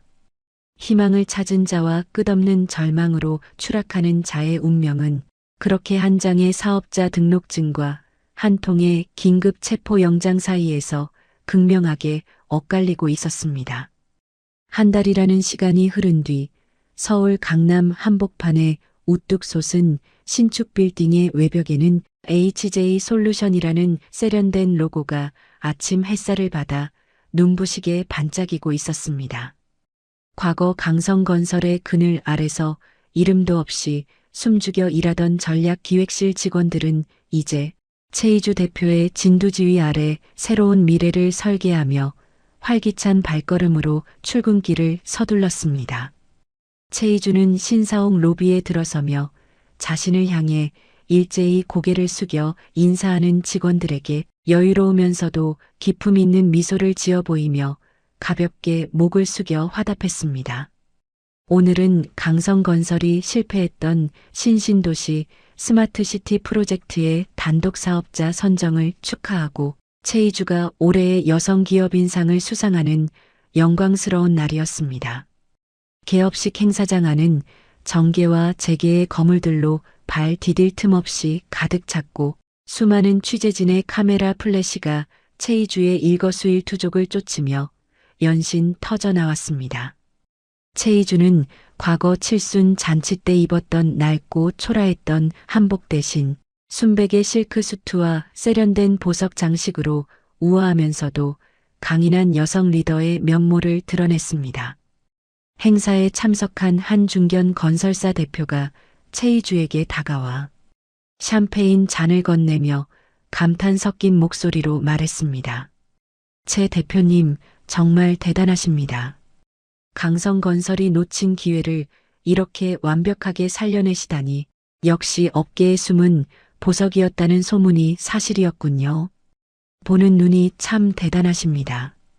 최이주가 가볍게 술잔을 맞부딪히며 부드러우면서도 단호한 목소리로 대답했습니다. 과찬이십니다, 회장님. 저는 그저 준비된 기회를 놓치지 않았을 뿐이고 이제부터가 HJ 솔루션이 보여줄 진짜 실력의 시작이니 계속 지켜봐 주시기 바랍니다. 잠시 후 무대 위로 올라간 최이주는 올해의 여성기업인상 트로피를 두 손으로 거머쥐고 수많은 관중 앞에서 당당하게 고개를 들어 수상 소감을 밝히기 시작했습니다. 최이주가 마이크를 고쳐 잡으며 감정에 잠시 북받친 듯 하면서도 또렷한 어조로 말했습니다. 이 상은 저 개인의 영광이 아니라 정직한 자본과 기술이 승리한다는 것을 보여주는 증거입니다. 누군가의 그림자가 아닌 제 이름으로 당당히 선 이 자리가 제 인생에서 가장 빛나는 순간입니다. 청중들의 우레와 같은 박수갈채가 쏟아지는 가운데 최이주의 눈에는 객석 맨 뒷줄에 서서 흐뭇한 미소를 지으며 자신을 바라보는 권도윤의 모습이 가장 먼저 들어왔습니다. 최이주는 트로피를 든 손에 더욱 힘을 주며 지난 10년간 시댁에서 당했던 멸시와 수모가 한순간에 씻겨 내려가는 듯한 최고의 카타르시스와 해방감을 만끽했습니다. 공식 행사가 끝난 후 최이주는 권도윤과 함께 빌딩 옥상에 마련된 정원에서 오붓하게 샴페인 잔을 나누며 잠시 동안의 평온한 휴식을 즐겼습니다. 권도윤이 정성스럽게 포장된 작은 상자를 최이주에게 건네며 다정한 목소리로 말했습니다. 희주 씨, 정말 고생 많으셨어요. 이건 제가 개인적으로 드리는 작은 축하 선물입니다. 세상에 단 하나뿐인 시계인데 당신의 시간이 이제부터 가장 가치 있게 흐르길 바라는 마음입니다. 최이주가 상자를 열어 영롱하게 빛나는 시계를 확인하고는 감동 어린 눈빛으로 권도윤을 바라보며 대답했습니다. 권 대표님 아니었으면 이 자리에 오기까지 훨씬 더 험난했을 거예요. 제 곁에서 든든한 버팀목이 되어주셔서 정말 진심으로 감사하고 또 감사합니다. 두 사람의 시선이 공중에서 따뜻하게 얽히며 묘한 설렘이 피어올랐고 복수라는 차가운 목표 뒤에 숨겨져 있던 인간적인 온기가 두 사람의 마음을 조심스럽게 감쌌습니다. 같은 시각 영광스러운 환희로 가득한 HJ 솔루션과는 대조적으로 강태호는 도시 외곽의 낡고 눅눅한 여인 숙방에서 컵라면으로 간신히 허기를 채우고 있었습니다. 벽에 걸린 낡은 TV 화면 속에서는 최이주가 화려하게 수상 소감을 말하는 장면이 반복해서 흘러나왔고 강태호는 젓가락을 쥔 손을 부들부들 떨며 화면 속의 전 아내를 증오 서린 눈으로 노려보았습니다. 강태호가 먹다 남은 컵라면 용기를 TV를 향해 내던지며 쉰 목소리로 비명을 질렀습니다. 최이주, 저 독한 년, 내 돈, 내 회사 다 뺏어가서 저렇게 혼자 잘 살아? 저 자리는 원래 내 자리였어야 했다고. 저 여우 같은 년이 내 인생을 통째로 망쳤어. 하지만 그를 달래줄 사람은 아무도 없었고 방 안에는 쉰내 나는 이불과 사채업자들이 보낸 섬뜩한 협박 편지만이 여기저기 뒹굴고 있을 뿐이었습니다. 한편 시어머니 김선영은 길거리에서 폐지를 주우며 하루하루를 비참하게 버티고 있었습니다. 과거에 걸쳤던 모피 코트 대신 때가 찌든 낡은 점퍼를 입은 채 무거운 수레를 끌던 김선영은 길가 대형 전광판에 비치는 최이주의 얼굴을 보고 그 자리에 돌처럼 멍하니 멈춰 섰습니다. 김선영이 술의 손잡이를 놓친 줄도 모른 채 전광판을 향해 손을 뻗으며 헛것을 본 듯 중얼거렸습니다. 어머, 우리 며느리 희주네. 희주가 큰 상을 받네. 조금만 기다려라. 희주가 곧 좋은 차 끌고 와서 이 시어미를 모시러 올게야. 우리 희주가 원래 정이 많아서 나를 얼마나 끔찍이 아끼는데 분명히 올 거야. 지나가던 행인들이 정신 나간 할머니라며 혀를 차고 지나갔지만 김선영은 무너진 자존심을 망상으로 채우며 비참한 현실을 애써 부정하고 있었습니다. 최이주는 부모님의 유산이었던 땅을 완전히 되찾은 것을 기념하기 위해 그곳에 자신의 이름을 딴 복지재단을 설립하고 직접 첫 삽을 뜨는 기공식에 참석했습니다. 최이주가 흰 장갑을 낀 손으로 삽을 굳게 들고 흙을 떠올리며 마음속으로 돌아가신 부모님께 인사했습니다. 아빠, 엄마, 제가 드디어 우리 땅을 지켜냈어요. 더러운 돈에 물들지 않고 이제는 정말 힘든 사람들을 돕는 아름다운 곳으로 키워나갈게요. 그녀의 눈가에 맺힌 뜨거운 눈물은 슬픔이 아니라 승리의 결실이자 과거의 상처를 깨끗이 씻어내는 정화의 눈물이었습니다. 권도윤은 그 모습을 뒤에서 묵묵히 지켜보며 최이주가 진정으로 행복해지기를 진심으로 기도하며 그녀의 어깨를 가볍게 토닥여 주었습니다. 카타르시스가 정점에 달한 그날 저녁, 최이주는 권도윤과 함께 대관람차를 타며 서울의 아름다운 야경을 발밑에 두는 특별하고도 평온한 경험을 했습니다. 권도윤이 천천히 움직이는 관람차 안에서 최이주의 손을 조심스럽게 맞잡으며 나직하게 말했습니다. 희주 씨, 이제 더 이상 과거의 유령들에게 괴롭힘 당하지 마세요. 당신은 충분히 이 행복을 누릴 자격이 있고 이제는 당신을 진심으로 아끼는 사람들만 곁에 두세요. 최이주가 권도윤의 넓은 어깨에 머리를 살며시 기대며 평온한 목소리로 대답했습니다. 이렇게 마음이 편안했던 적이 언제였나 싶어요. 복수가 끝나면 허무할 줄 알았는데 오히려 제 삶이 더 단단하고 뚜렷해진 기분이 들어요. 두 사람은 야경의 불빛을 배경으로 서로의 마음을 확인하며 상처받은 영혼들이 서로를 치유해주는 가장 빛나는 순간을 만끽하며 웃음을 나눴습니다. 하지만 이런 행복한 순간도 잠시 최이주의 비서가 다급하게 전화를 걸어와 고요한 분위기를 깼습니다. 비서가 떨리는 목소리로 수화기 너머에서 긴급한 첩보 내용을 보고했습니다. 대표님, 구치소에 수감 중인 신유리가 면회온 옛 동료를 통해 대표님에 대한 아주 악의적인 폭로를 준비하고 있다는 확실한 정보가 들어왔습니다. 과거 로펌 시절의 기록들을 조작해서 대규모 공격을 시작하려는 모양입니다. 최이주의 입가에서 미소가 순식간에 사라지고 눈빛은 다시 차가운 얼음처럼 날카롭게 벼려졌습니다. 최이주가 권도윤의 손을 놓지 않은 채 비서에게 차갑고 단호한 어조로 명령했습니다. 신유리, 그 여자가 아직도 정신을 못 차리고 제 무덤을 파고 있나 보군요.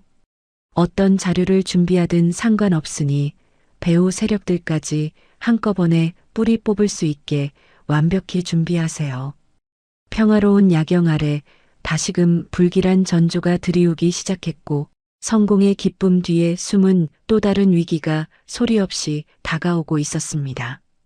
신유리는 차가운 구치소 창살 너머에서 도끼 어린 눈으로 최이주의 성공 소식을 지켜보며 자신의 인생을 망친 최이주를 같이 끌어내릴 마지막 독침을 갈고 또 갈고 있었습니다.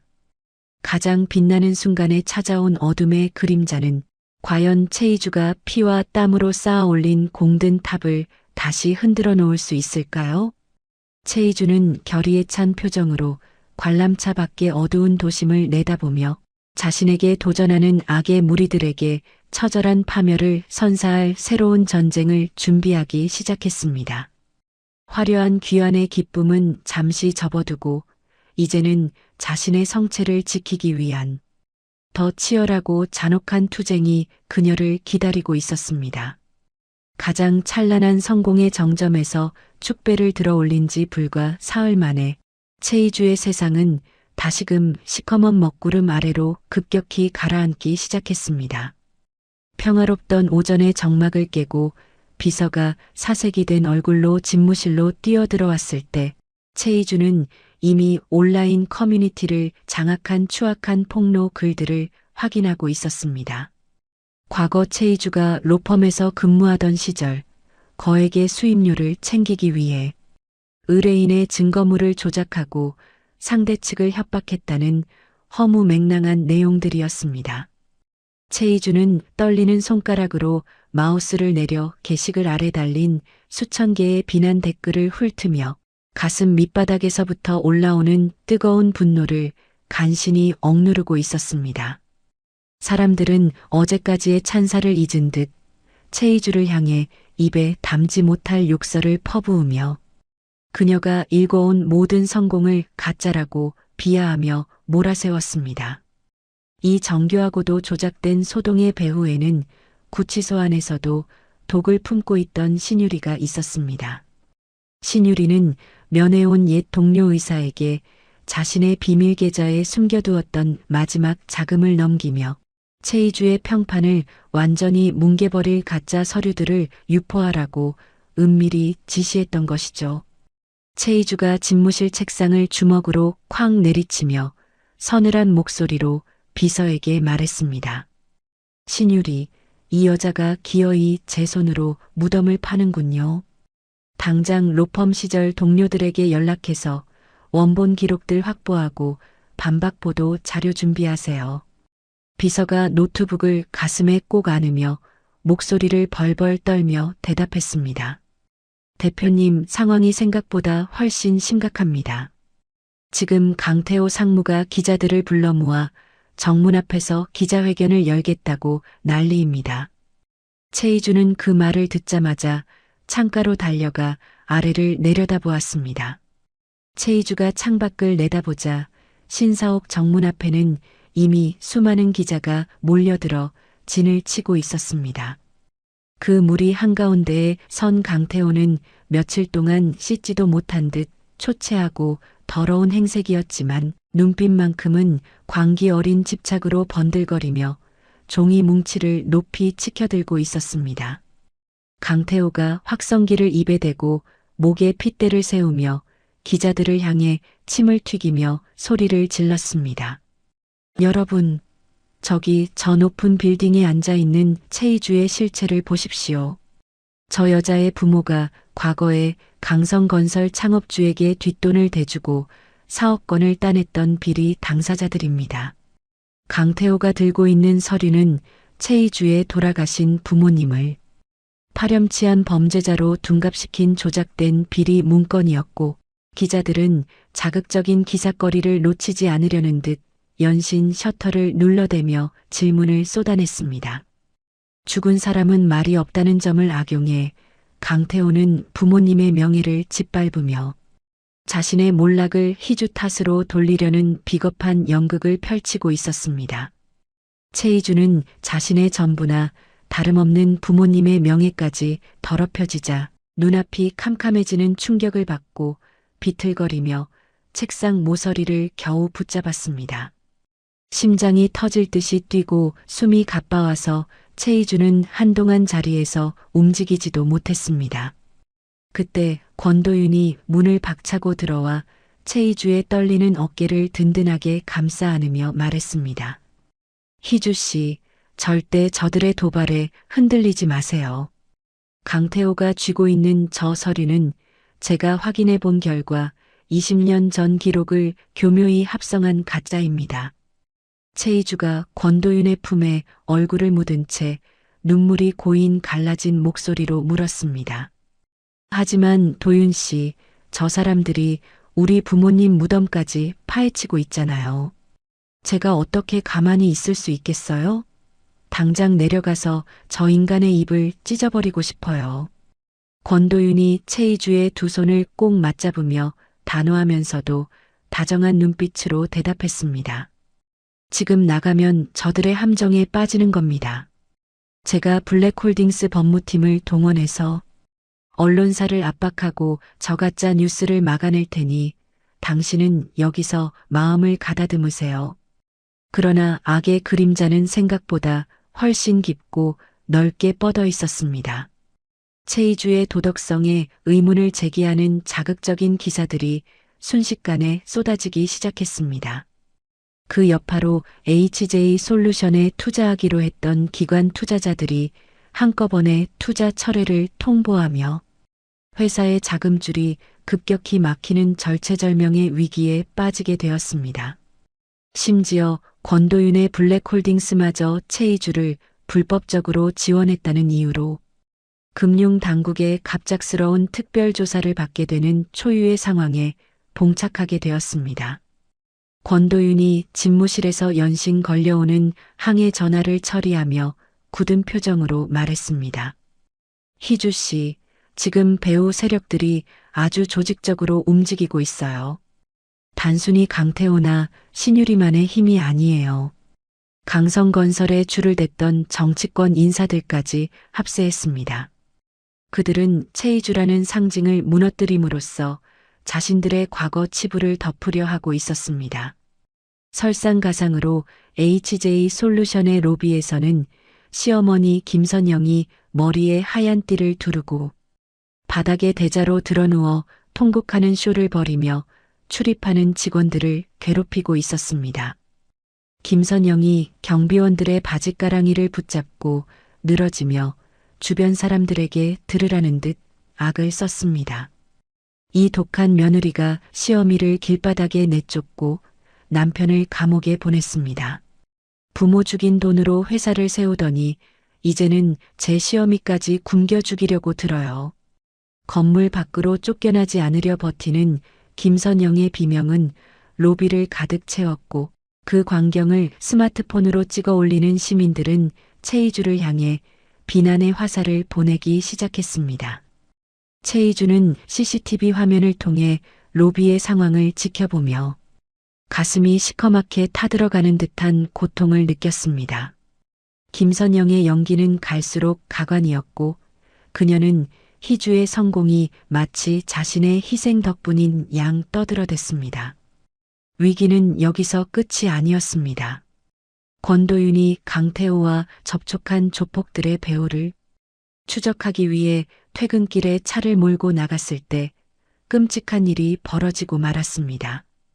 어둠 속에서 갑자기 나타난 대형 트럭이 권도윤의 차를 고의로 들이받는 사고가 발생했습니다.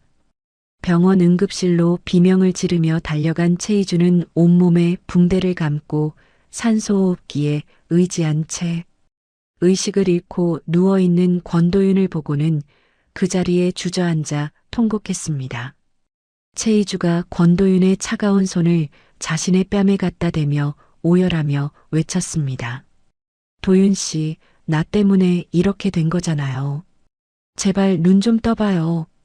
내가 다 그만두고 당신 곁에만 있을 테니까 제발 무사하기만 해줘요. 응? 권도윤의 맥박을 알리는 기계의 날카로운 소음만이 최희주의 울음소리에 답하고 있었습니다. 구치소 면회실에서 이 모든 비극적인 소식을 전해 들은 신유리는 창살 너머로 희희낙낙하며 승리의 미소를 입가에 가득 띄웠습니다. 신유리가 자신을 돕던 동료 의사에게 거만한 자세로 의자에 기대며 말했습니다. 이제 최희주도 끝났네. 권도윤만 치우면 그 여자는 이빨 빠진 호랑이에 불과해. 내 변호사한테 전해서 보석 신청 서류 당장 접수하라고 해. 내가 나가서 마무리 지을 거니까. 신유리의 눈빛에는 광기서린 탐욕과 최희주를 향한 뿌리 깊은 증오가 이글거리며 타오르고 있었고 그녀는 이미 복귀 후에 누릴 화려한 삶을 꿈꾸고 있었습니다. 자신의 손에 피를 묻히지 않고 상대를 파멸시켰다는 쾌감이 그녀를 더욱 미치게 만들었습니다. 최희주는 며칠 동안 잠 한순간도 자지 못한 채 권도윤의 병실을 지켰습니다. 자신의 복수 때문에 아무 죄 없는 도윤이 다쳤다는 생각에 뼈저린 후회를 하고 또 후회했습니다. 하지만 그때 권도윤의 옷주머니에서 떨어진 작은 녹음기 하나가 최희주의 눈에 들어왔습니다. 그 녹음기 안에는 신유리가 구치소 내에서 브로커를 통해 의료사고 피해자들을 거액으로 매수하고 증거를 인멸하려 했던 생생한 대화 내용이 담겨 있었습니다. 최희주는 녹음기를 움켜쥔 손에 핏대가 설 정도로 힘을 주며 일어섰습니다. 슬픔에 젖어 있던 그녀의 눈동자에는 다시금 서늘한 복수의 불꽃이 피어올랐습니다. 도윤 씨, 당신이 목숨 걸고 지켜낸 이 증거들, 내가 절대 헛되이 쓰지 않을게. 당신을 이렇게 만든 자들, 그리고 우리 부모님을 모욕한 자들에게 진짜 지옥을 보여주겠어. 최희주가 권도윤의 차가운 이마에 가볍게 입을 맞추고는 차가운 표정으로 병실을 나섰습니다. 그녀는 적들이 파놓은 거대한 함정 안으로 스스로 걸어 들어가 그들의 모든 범죄 증거를 단 한 번의 타격으로 박살낼 위험천만한 도박을 결심했습니다. 가장 어두운 밤이 지나야 새벽이 오듯 최희주의 두 번째 복수는 이전보다 훨씬 더 잔혹하고 치밀하게 준비되어 세상 밖으로 터져 나오기만을 기다리고 있었습니다. 신유리와 강태호가 승리의 축배를 들려던 바로 그 순간 최희주의 차가운 반격은 소리 없이 그들의 목덜미를 겨누며 다가가고 있었습니다. 모든 준비를 마친 최희주의 구두 소리가 병원 복도를 날카롭게 울리며 울려 퍼졌습니다. 사건 발생 다음 날 오후 HJ 솔루션 본사 대강당은 전국 각지에서 몰려든 취재진과 피해자 유가족 그리고 분노한 시민들로 인해 발 디딜 틈조차 없이 북새통을 이루고 있었습니다. 강당 내부를 가득 채운 뜨거운 열기와 웅성거리는 소음은 마치 폭발 직전의 화약고처럼 살벌한 긴장감을 뿜어내고 있었고 수십 대의 중계 카메라가 단상을 향해 일제히 총구처럼 겨눠져 있었습니다. 최희주는 며칠 밤을 한숨도 자지 못해 붉게 충혈된 눈과 수척해진 얼굴을 짙은 화장으로 간신히 가린 채 무거운 걸음걸이로 단상한 마이크 앞에 자리를 잡고 앉았습니다. 최희주가 자리에 앉자마자 수백 대의 카메라 플래시가 마치 천둥 번개가 치듯 강렬한 빛을 내뿜으며 눈이 시릴 정도로 최이주의 일거수일투족을 쫓기 시작했습니다.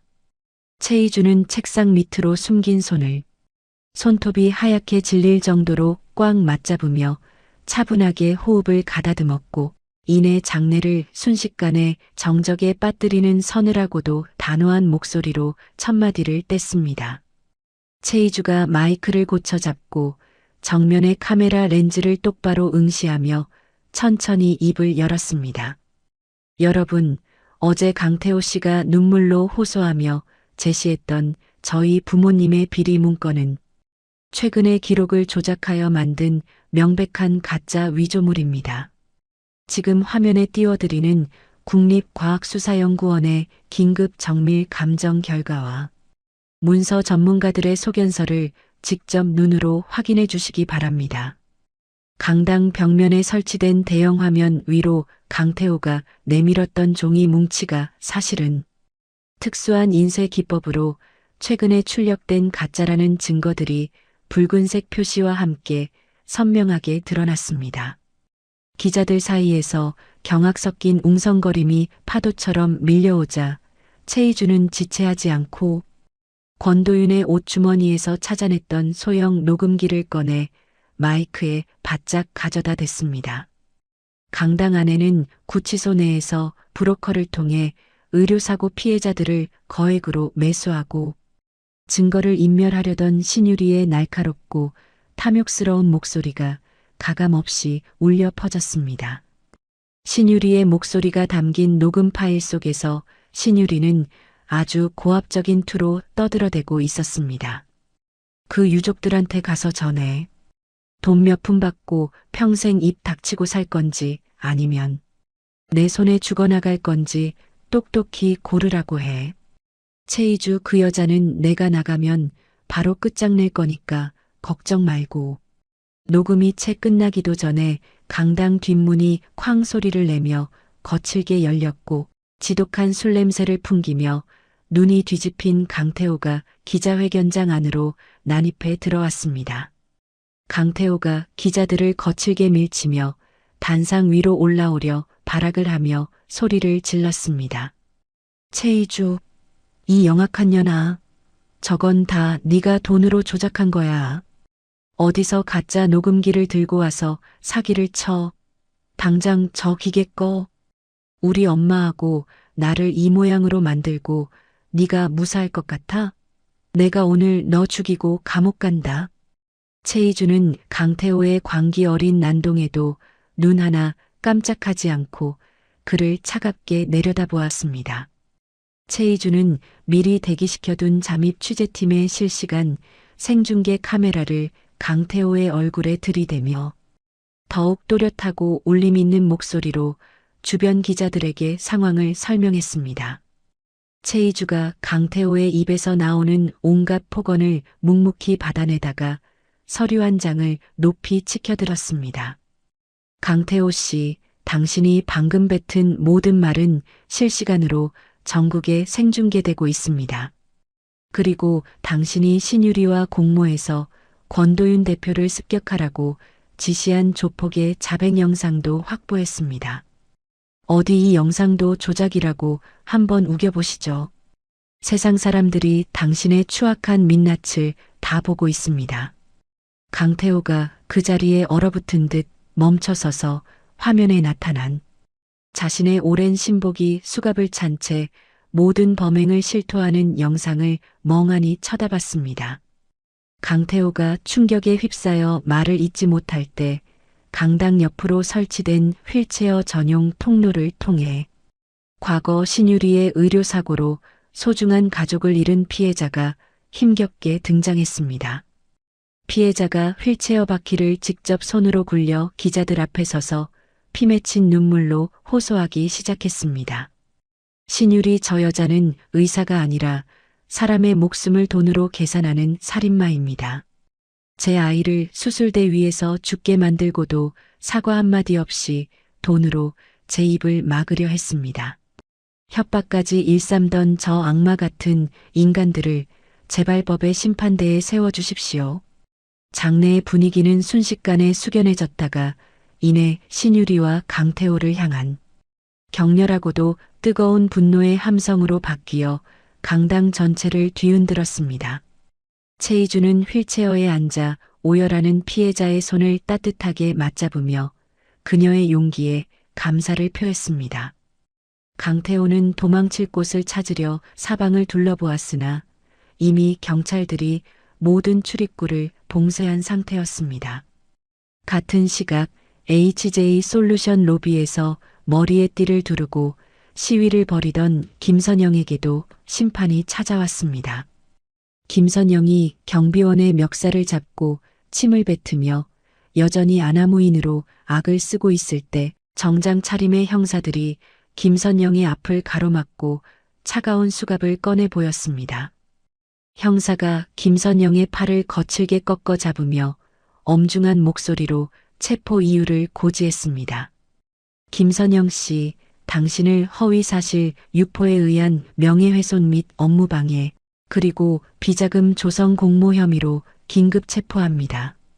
지금부터 당신이 하는 말은 법정에서 불리하게 작용할 수 있으니 조용히 따라오십시오. 김선영이 자신의 손목에 채워진 차가운 금속 수갑을 보며 믿기지 않는다는 듯 바닥에 주저앉아 비명을 질렀습니다. 이게 무슨 짓이야?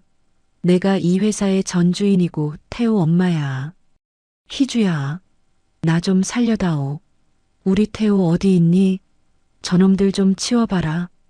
기자회견장 안에서 도망치려던 강태호 역시 뒷문 복도에서 미리 매복해 있던 형사들에 의해 뒷덜미를 붙잡혀 바닥에 꼴사납게 처박히는 신세가 되었습니다. 형사가 강태호의 등에 무릎을 올리고 체중을 실어 강하게 누르며 차갑게 말했습니다. 강태호 씨, 당신을 회삿돈 횡령 및 살인교사 미수 혐의로 체포합니다. 권도윤 대표의 사고를 지시한 명백한 정황이 블랙박스와 통화 기록으로 다 확인되었습니다. 반항하면 더 힘들어질 테니 순순히 포박에 응하시지 그러십니까? 강태호는 흙바닥에 얼굴이 박힌 채로 살려달라고 비굴하게 소리쳤지만 그를 바라보는 기자들의 무수한 카메라 셔터 소리만이 차가운 조롱처럼 귓가를 때렸습니다. 최희주는 연행되어 멀어지는 강태호의 뒷모습을 보며 10년 동안 가슴을 옥죄었던 지독하고도 길었던 악연이 비로소 끝이 나고 있음을 느끼며 깊은 안도의 한숨을 내쉬었습니다. 구치소 안에서 보석허가 소식만을 기다리며 승리의 미소를 짓고 있던 신유리에게도 날벼락이 떨어졌습니다. 교도관이 신유리의 방으로 들이닥쳐 신유리가 은밀하게 숨겨두었던 통신 기기들을 압수하고 보석허가 취소 명령서와 추가 기소 통지서를 그녀의 발등 위에 거칠게 던졌습니다. 교도관이 신유리를 마치 벌레를 보듯 차가운 눈으로 내려다보며 사무적으로 통보했습니다. 신유리 씨, 보석 취소됐습니다. 증거인멸 및 교사 혐의로 추가 기소되었으니 당분간 여기서 나갈 생각은 꿈도 꾸지 마십시오. 당신 의사 면허도 완전히 박탈되었습니다. 신유리는 통지서를 손으로 갈갈이 찢어버리며 미친 사람처럼 교도관에게 달려들었지만 이내 건장한 기동대원들에게 제압당해 차가운 독방 바닥에 내동댕이 쳐지고 말았습니다. 신유리는 독방 바닥을 손톱이 빠지도록 긁어대며 최희주의 이름을 저주하며 울부짖었습니다. 기자회견이 마무리될 무렵 최희주의 휴대폰으로 병원에서 기적 같은 소식이 날아왔습니다. 권도윤이 드디어 의식을 회복하여 손가락을 움직이기 시작했다는 주치의의 긴박한 연락이었습니다. 최희주는 쏟아지는 취재진의 질문을 뒤로 한 채 겉옷도 챙기지 못하고 병원으로 달려갔습니다. 병실 침대에 누워 힘겹게 눈을 뜬 권도윤의 수척해진 얼굴을 마주한 최희주는 그 자리에서 다리에 힘이 풀려 주저앉아 참아왔던 통곡을 터뜨리고 말았습니다. 권도윤이 산소호흡기 너머로 희미하게 미소를 지으며 떨리는 손을 내밀어 최희주의 눈물을 닦아주었습니다. 권도윤이 갈라진 목소리로 힘겹게 한마디 한마디를 정성스럽게 내뱉었습니다. 희주 씨, 드디어 이긴 거죠? 당신이 다치지 않고 무사해서 정말 다행입니다. 최희주는 권도윤의 마른 손을 두 손으로 소중히 감싸쥐고 자신의 얼굴에 비비며 하염없이 울었습니다. 최희주는 비로소 적들이 파놓은 잔인한 함정에서 빠져나와 자신의 가장 소중한 사람을 지켜냈다는 안도감과 승리감에 몸을 떨었습니다. 악인들이 스스로 판 무덤에 빠져 처절하게 무너지는 인과응보의 과정은 이제 단 한 톨의 오차도 없이 완벽하고도 정의롭게 마무리되고 있었습니다. 최희주는 병실 창문으로 비치는 따스한 오후 햇살을 온몸으로 받으며 다시는 그 누구에게도 자신의 소중한 사람과 삶을 빼앗기지 않겠다고 굳게 다짐했습니다. 최희주의 눈빛은 이제 상처받은 피해자의 흔적은 온데간데 없이 사라졌고 자신의 운명을 스스로 개척하고 승리한 위대한 포식자의 눈빛으로 찬란하게 빛나고 있었습니다. 법정의 공기는 무겁고 서늘했으며 판사의 최종 선고가 내려지는 순간 장내에는 숨소리조차 들리지 않는 팽팽한 긴장감이 감돌고 있었습니다. 최희주는 방청석 맨 앞줄에 앉아 지난 10년의 세월을 보상받기라도 하듯 꼿꼿한 자세로 피고인석에 앉은 강태호와 신유리를 뚫어지게 응시했습니다. 판사가 안경을 고쳤으며 두꺼운 판결문을 한 장 한 장 넘기는 소리가 마이크를 타고 강당 전체에 울려 퍼질 때마다 피고인들의 어깨는 눈에 띄게 움츠러들었습니다. 마침내 판사가 엄숙한 목소리로 강태호를 향해 징역 15년의 중형을 선고하자 강태호는 다리에 힘이 풀린 듯 바닥으로 주저앉으며 비명을 질렀습니다. 강태호가 옆에 서 있던 교도관의 팔을 붙잡고 늘어지며 쉰 목소리로 법정을 향해 소리쳤습니다. 재판장님, 이건 말도 안 됩니다. 제가 한 게 아닙니다. 다 신유리 저 여자가 시킨 일이에요. 전 옆에서 시키는 대로만 했을 뿐입니다. 제발 한 번만 선처해 주십시오. 전 정말 억울해서 이대로 못 갑니다. 옆에 서 있던 신유리 역시 징역 12년과 의사 면허 영구 박탈이라는 선고를 듣고는 마치 영혼이 빠져나간 사람처럼 초점 없는 눈으로 허공을 응시했습니다. 신유리가 부들부들 떨리는 입술을 깨물다가 옆에 있던 변호사의 옷소매를 거칠게 잡아당기며 히스테릭한 웃음 섞인 목소리로 소리를 질러댔습니다. 내 면허가 왜 박탈당해? 내가 어떻게 공부해서 딴 면허인데 감히 누가 뺏는다는 거야. 이건 무효야. 항소해. 당장 항소해서 저 최희주라는 여자도 같이 감옥에 보내버리라고. 저 여자가 다 조작한 거란 말이야. 나만 죽을 수는 없어. 교도관들이 발악하는 강태호와 신유리의 팔을 억세게 잡아채며 법정 밖으로 강제로 끌고 나가자 최희주는 그들의 비참한 뒷모습을 보며 비로소 가슴속에 묵은 응어리가 녹아내리는 것을 느꼈습니다. 정의의 심판은 차갑고 날카로웠지만 최희주가 느낀 해방감은 그 무엇보다 뜨겁고 강렬하게 그녀의 온몸을 감싸 안으며 새로운 삶의 시작을 알리고 있었습니다. 재판 결과가 나온 지 어느덧 6개월이라는 시간이 흘렀고 세상은 최희주의 승리를 완벽한 인과응보의 사례로 기억하며 그녀의 행보에 찬사를 보냈습니다. 반면 한때 강성건설의 여제로 군림하며 며느리를 종부리듯 했던 김선영은 이제 서울 변두리의 낡은 공원 벤치에서 폐지를 줍다 쉬는 비참한 노인이 되었습니다. 김선영은 치매 초기 증상까지 겹쳐 지나는 행인들을 붙잡고 예전 시댁이 잘나가던 시절의 이야기를 쉴 새 없이 늘어놓곤 했습니다. 김선영이 때가 찌든 점퍼 소매로 연신 흐르는 코끝을 훔치며 낯선 사람에게 말을 걸었습니다. 이봐요, 우리 며느리가 최희주라고 알아? 그 애가 곧 좋은 차를 보내줄 거야. 우리 집 칠순 잔치가 얼마나 화려했는데 그때 먹은 갈비 맛을 잊을 수가 없네. 조금만 기다려봐. 우리 아들이 상무님인데 금방 데리러 올 거니까. 김선영은 자신이 그토록 무시했던 며느리가 이제는 손에 닿을 수도 없는 거물이 되었다는 사실을 완전히 잊은 채 과거의 영광 속에 갇혀 빈민가 급식소를 전전했습니다.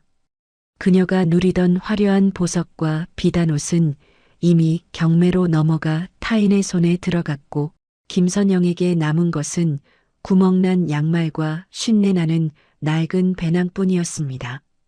최희주는 김선영의 소식을 비서를 통해 전해 들었지만 단 한 번도 그녀를 찾아가거나 금전적인 도움을 주지 않으며 철저하게 타인으로 남는 길을 선택했습니다.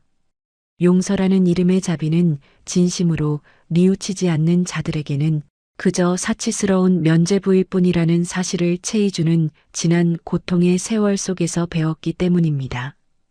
길가에 버려진 낙엽처럼 초라해진 김선영의 모습은 탐욕의 끝이 얼마나 허망한지를 보여주는 살아있는 증거와도 같았습니다. 강성건설은 최희주의 계획대로 공중분해되어 HJ솔루션의 건설 부문으로 흡수 통합되었습니다. 최희주는 강성건설의 부패한 경영진들을 모조리 쳐내고 현장에서 묵묵히 땀 흘리던 성실한 직원들에게는 더 나은 대우와 비전을 제시했습니다. 새롭게 단장한 HJ솔루션의 대표실에서 최희주가 벽에 걸린 새로운 로고를 확인하며 옆에 서 있던 권도윤에게 맑은 목소리로 말을 건넸습니다. 이제야 회사가 정말 사람 냄새가 나는 곳으로 변한 것 같아요. 강성건설이라는 이름 뒤에 숨겨졌던 추악한 욕심들을 걷어내는 게 참 힘들었지만 보람은 있네요. 권도윤이 서류를 정리하다가 최희주를 따뜻한 눈빛으로 바라보고 부드러운 미소로 대답했습니다. 최희주 대표님이 아니었다면 이 많은 사람이 일자리를 잃고 방황했을 겁니다. 당신은 단순히 개인의 복수를 한 게 아니라 무너진 정의를 다시 세운 영웅이나 다름없어요.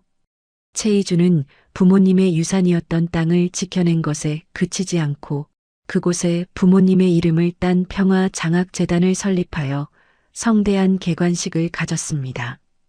재단 마당에는 최희주가 정성껏 고른 나무들이 심겼고 과거 신유리에게 상처받았던 의료사고 피해자들을 위한 치유센터도 문을 열었습니다. 최희주가 재단 설립 기념사에서 마이크를 잡고 감정이 북받친 목소리로 사람들에게 말했습니다. 이곳은 단순히 돈을 나누는 곳이 아니라 상처받은 사람들이 다시 일어설 힘을 얻는 희망의 터전이 되길 바랍니다. 저 역시 한때는 모든 걸 포기하고 싶었지만 정의가 살아있다는 걸 믿었기에 여기까지 올 수 있었습니다. 권도윤은 최희주의 곁에서 묵묵히 박수를 보내며 그녀가 걸어온 험난했던 길 끝에 피어난 아름다운 결실을 누구보다 진심으로 기뻐해 주었습니다. 재단 행사가 끝난 후 최희주는 권도윤과 함께 부모님의 묘소를 다시 찾았습니다. 최희주는 정성껏 준비한 카네이션 다발을 묘비 앞에 가지런히 놓으며 참아왔던 뜨거운 눈물을 하염없이 쏟아내며 부모님께 마지막 인사를 올렸습니다. 최희주가 손등으로 눈물을 닦아내며 묘비의 차가운 석재를 어루만지며 속삭였습니다. 아빠, 엄마, 저 이제 정말 부끄럽지 않은 딸로 살 수 있게 되었어요. 그 사람들이 우리 부모님 명예 더럽혔던 거 제가 하나하나 다 닦아냈으니까 이제는 걱정하지 마시고 그곳에서 편히 쉬세요. 사랑해요, 정말로요. 권도윤이 최희주의 가냘픈 어깨를 살며시 감싸 안으며 푸른 하늘을 바라보고 함께 인사를 건넸습니다. 두 분 걱정 마십시오. 제가 평생 희주 씨 옆에서 가장 든든한 버팀목이 되어 지켜드리겠다고 오늘 다시 한번 약속하겠습니다. 최희주는 예전 시댁 식구들이 그토록 탐냈던 명품 시계와 보석들을 모조리 모아 자선 경매에 붙여 그 수익금을 전액사회에 환원하기로 결정했습니다. 그녀의 거실에는 더 이상 불행했던 결혼 생활의 흔적은 단 하나도 남아있지 않았고 대신 자신이 직접 고른 소박하지만 따뜻한 온기가 느껴지는 소품들이 그 자리를 채웠습니다. 최이주가 거실 소파에 앉아 창밖의 풍경을 보며 권도윤에게 문득 나직한 목소리로 물었습니다. 도윤 씨, 우리는 이제 어디로 향하게 될까요? 복수라는 큰 목표가 사라지고 나니 가끔은 이 평화가 너무 낯설게 느껴지기도 해요. 권도윤이 희주의 옆자리에 앉아 그녀의 작은 손을 꼭 맞잡으며 진심 어린 눈빛으로 대답했습니다. 우리는 이제 사랑하고 베푸는 길로 천천히 걸어갈 겁니다. 그게 당신이 가진 진짜 재능이고 제가 당신 옆에서 평생 보고 싶은 모습이니까요. 이야기의 대미는 최이주가 1년 전 그 모욕적인 칠순 잔치가 열렸던 특급 호텔의 대연회장을 다시 방문하는 장면으로 화려하게 마무리되었습니다. 최이주는 이제 하객을 맞이하는 이름 없는 며느리가 아니라 그 호텔의 최대 주주이자 가장 귀한 손님으로서 당당하게 정문을 통과했습니다. 호텔 지배인이 허리를 90도로 숙이며 최이주를 정중히 맞이하고 극진한 예우를 갖추었습니다. 지배인이 식은땀을 흘리며 최이주에게 조심스럽고 비굴한 목소리로 물었습니다. 최 대표님, 오늘 연회장 점검은 만족스러우신지요? 혹시 부족한 점이 있다면 무엇이든 말씀해 주십시오. 즉시 시정하도록 하겠습니다. 최이주가 선글라스를 천천히 벗으며 연회장 내부를 한참 동안 응시하다가 여유롭게 대답했습니다. 연회장의 공기가 아주 맑아졌네요. 1년 전 이곳에서는 사람의 탈을 쓴 악마들이 풍기는 아주 고약한 냄새가 났었거든요.